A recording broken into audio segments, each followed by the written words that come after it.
Tapi kita kena ingat Indonesia telah melakukan beberapa kejutan dalam Piala Asia Under-23 kali ini.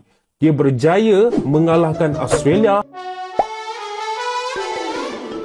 Hola netizen yang tercinta, lolosnya Timnas Indonesia U23 ke semifinal Piala Asia U23 2024 membuat Garuda Muda sah menjadi salah satu debutan terbaik dalam sejarah turnamen. Timnas Indonesia U23 melanjutkan ukiran sejarah di Piala Asia U23 2024. Dalam partisipasi pertamanya di turnamen kelompok usia ini, Garuda Muda terbang semakin tinggi. Pasukan Sintayong lolos ke semifinal dengan menyingkirkan raksasa Asia Timnas Korea Selatan U23 secara dramatis dan membanggakan. Dalam partai perempat final itu, Indonesia menang lewat adu penalti. Di sisi lain, pengamat bola asal Malaysia memprediksi kemenangan Timnas Indonesia U23 atas Korea Selatan. Bisakah Indonesia Under-23 mengalahkan gergasi Korea Selatan pada pagi nanti? Okey, ini adalah video preview game Indonesia lawan Korea Selatan untuk Piala Asia Under-23. By the way, aku nak minta tolong daripada korang dulu untuk follow akaun ni kalau belum follow. Dah follow? Mantap cuy. Seperti yang kita tahu, ini adalah pertembungan antara Shin Tae-yong dengan negaranya sendiri, Korea Selatan. Adakah dia akan nervous? Adakah dia akan gementar? Ataupun dia akan membuktikan kepada negara dia yang dia bukan calang-calang coach? Alright? Dari segi momentum, dari segi performance, memang lebih memihak kepada Korea Selatan. Sebab Korea Selatan sekarang ni rekod dalam Piala Asia bukan setakat tak pernah kalah, tapi rekod dia perfect. 9 poin dikutip oleh Korea Selatan meletakkan dia sebagai juara grup.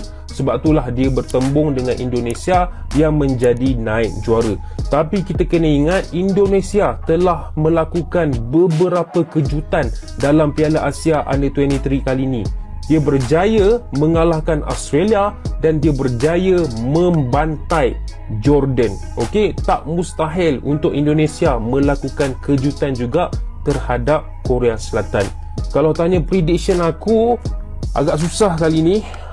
Mungkin sengit. So aku predict Indonesia 2, Korea Selatan 2. Okay, diorang akan berlawan sampai ke sepakan penalti.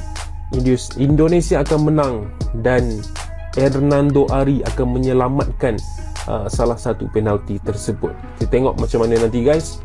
Boleh komen korang rasa macam mana. Boleh ke Indonesia menang ataupun Korea yang akan pergi ke semifinal. By the way guys, jangan lupa tekan butang follow kalau belum follow dan repost video ini. Nah, gimana nih menurut netizen yang terhormat? Silahkan berkomentar ya. Towel mana, towel mana, towel mana, di mana, di mana sembunyi ya towel, paling dia tidur ini towel ini. Ya begitulah guys ya. Kalian lihat sendiri permainan Indonesia gila, sampai-sampai Korea Selatan walaupun bermain memang bermain dengan 10 pemain tapi ya, kualitas permainan Indonesia gila, cowok. Dari babak pertama, babak kedua gacor, serang terus, ndak kendor. Aduh, Korea Selatan, cowok, ini negara yang selalu nyumbang perwakilan dari Asia untuk Olimpiade, cowok. Bisa kita gugurkan. Hei, menyala Hernando, jogetannya Hernando gila, gila, gila Hernando. Memang Hernando semenjak dikasih bajunya Emi Martinez gila, tangil iya, makin jago iya, tangkapannya aduh. Cuman itu Hernando itu cuman gol-gol yang blunder aja, gol-gol yang nggak masuk di akal aja dia itu kebobolan itu. Pokoknya melaju terus Indonesia kuyok sampai juara yo. Match terepic yang pernah gua lihat seumur hidup gua, teman-teman, apalagi sebagai warga negara Indonesia. 12 penendang, coy. Ini menurut gua penalti terlama juga yang pernah gua nonton seumur hidup gua. Bukan lebay teman-teman, tapi sumpah ini match terepic, terpenuh drama. Jantung, ginjal, paru-paru, usus semua gua tegang, teman-teman, sumpah bergejolak, teman-teman. Alhamdulillah Indonesia semifinal. Let's go. Keren banget. Sinteyong berhasil membalaskan dendamnya ke timnas Korea. Apresiasi sebesar-besarnya buat Hernando Ari, mentalnya sangat bagus. Dia berhasil menahan 2 tendangan penalti dari pemain Korea Selatan. Di waktu normal seharusnya Indonesia bisa mengalahkan Korea tanpa harus ke babak adu penalti. Tetapi sedikit kesalahan dari Indonesia dan counter attack dari Korea Selatan berhasil menyamakan kedudukan menjadi 2-2. Padahal satu pemain Korea di laga ini mendapat kartu merah. Dulu ketika Sinteyong masih melatih timnas senior Korea dan pulang dari Piala Dunia tahun 2018, Sinteyong dan para pemain Korea dilempari telur dan guling oleh masyarakat Korea, dan ini adalah pembalasan dari Sinteyong memulangkan timnas Korea U23 dari Piala Asia U23. Menurut kalian, Indonesia mending melawan timnas Arab Saudi atau timnas Uzbekistan di semifinal? Coba tulis di komentar. Mental baja ditunjukin sama skuad timnas Indonesia U23. Meskipun harus melewati babak adu penalti, tapi timnas Indonesia benar-benar bisa meraih kemenangan dan lolos ke babak semifinal Piala Asia U23 Qatar. Ini Sinteyong benar-benar membuktikan janjinya. Dia memasang target semifinal, akhirnya terwujud. Ini gua mencium aroma aura juara Argentina di Piala Dunia nih. Kayaknya bakal mirip kayak Indonesia nih di Piala Asia U23.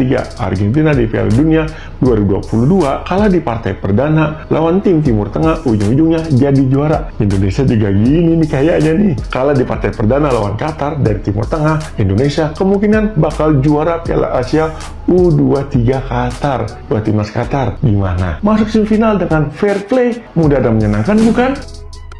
Ya, lolos semifinal untuk pertama kalinya. Ayo haters ST, ayo keluar. Ngomong, ayo ngomong, gue mau dengerin apa, lu mau ngomong apa? Semifinal Piala Asia pertama kali, lu mau ngomong apa nih? Hah? Sebelumnya gue mau tepuk tangan dulu nih. Di belakang ada kiper Hernando, dan belakang lagi ada Hafner, dan di depan ada Stroik. Ini mainnya bagus banget di pertandingan ini. Perkara nanti ada yang bilang Korea bermain dengan 10 orang. Ini Korea bos, bukan Brunei Darussalam atau Timor Leste. Ini Korea di Piala Asia, levelnya udah beda, different level. Kalau dari segi permainan cukup alot, cuman kita lebih sedikit tuh menguasai permainan, dan kita lebih banyak mendapatkan peluang. Arahan depan gawang, tendangannya masih ke atas. Marcelino depan gawang masih menyamping, dan lain-lain, dan masih banyak dapat peluang, cuma ya kurang bisa dimanfaatkan sehingga terjadi penalti ini nih. Untung menang, alhamdulillah ya Allah. Gua bangga banget sama kegigihan pemain, sama daya juang pemain, dan satu lagi mentalnya itu bagus banget. Lawan Korea udah bodo amat, gua nggak takut kalah, udah kita lawan sampai menang, itu bagus banget bro. Sholat Jumat full senyum, gue nyengir mulu nanti di masjid kayaknya. Assalamualaikum semifinal. Itu dia, enak banget kata-katanya. Kita ulangin lagi biar semua negara tahu kita berada di semifinal Piala Asia U23. Kita ulangin lagi. Assalamualaikum semifinal. Itu dia. Kita ulangin lagi ya, kita ulangin lagi. Enak banget. Ini bukan semifinal Piala AFF, tapi ini Piala Asia U23. Semifinal loh ya, kita ulangin lagi. Assalamualaikum semifinal timnas Indonesia, kami datang, gila ya. Pertama kali ikut Piala Asia U23 langsung lolos ke semifinal ya. Buat Coach Sinteyong ini, wah, targetnya tercapai coy. Gak main-main, targetnya semifinal Piala Asia U23 tercapai. Ternyata begini rasanya melihat negara jago banget main bola. Sampai deg-degan coy. Kita nonton jam 12:30, itu selesai sampai jam 4 ya kalau nggak salah ya. Gila, ini pertandingan macam apa cok? Aduh, penaltinya aja sampai diulangin, sampai ketemu sama Sananta lagi. Cuman butuh satu kemenangan lagi, kita lolos ke Olimpiade Paris 2024 yang bakal dimainkan di bulan Juli nanti. Secara permainan timnas Indonesia unggul jauh di atas Korea Selatan, dan gol dari strike juga gila, kelas banget sih ini. Gol kelas Eropa banget. Dulu timnas kita dikepung, diserang habis-habisan habis-habisan diobok-obok. Tapi sekarang timnas Indonesia mampu mengobok-obok Korea Selatan, mampu mengurung, mampu menyerang habis-habisan Korea Selatan. Gila ini timnas Indonesia coy. Tapi kita harus mengapresiasi kinerja dari seorang wasit dan para perangkat dari VAR. Kenapa? Ini banyak banget membantu timnas Indonesia. Tolong cariin IG dari wasit di pertandingan ini. Kita harus mengucapkan terima kasih banyak. Di sisi lain kita juga seneng banget. Kenapa? Tuan rumah Qatar berhasil kalah dengan skor tipis 2-4 dari Jepang. Asli seneng banget lihat tuan rumah Qatar gugur di tangan Jepang. Itu ibarat kita memenangkan 20 trofi Piala AFF. Ini udah jam 4, gue baru mau tidur. Kayaknya masyarakat Indonesia 95% juga baru mau tidur nih gara-gara nonton Indonesia lawan Korea Selatan yang banyak banget nih dramanya nih. Kayaknya yang perlu disalahkan menurut gue akan Fikri ya, karena dia bikin jantungan kita lebih lama lagi. Karena tinggal sekali nendang lurus yang bener gitu, kagak nendang dia, kagak, atau dia tendang kemana tuh dia tadi.